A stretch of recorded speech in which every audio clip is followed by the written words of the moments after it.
This is David Herzenhorn. I'm a correspondent for the New York Times based in Moscow, now covering the more than 2-week-old civic uprising in Kiev, Ukraine, where thousands upon thousands of demonstrators have taken to the streets, furious with the government of President Viktor Yanukovych. The first sign that something unusual was happening came just before midnight.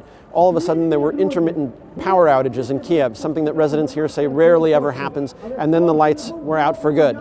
At that point, police were mobilizing into the square with interlocking shields, breaking through barricades. They later cleared out large swaths of this territory, pushing the protesters back into one segment of the plaza right in front of their stage. But what we saw also is that even as the authorities were moving in, they were using less force than they did during a bloody crackdown on November 30th. Their truncheons were at their sides, but they weren't used. They merely pushed the protesters back again and again until they had removed the perimeter and forced them into a smaller enclosed area.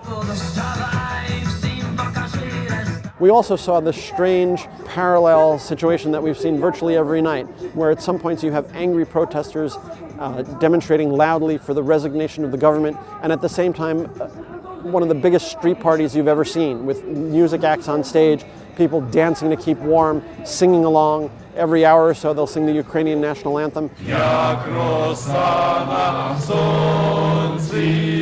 It's quite a display of both patriotism and fury.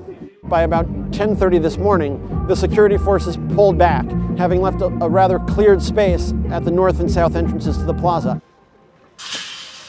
Within hours, those barricades were back up. Now what we see are re-energized crowds and an uncertain future here. Police have shown they can move in, they can clear the square. The demonstrators showing their resolve by being out here again on the stage, again in the plaza.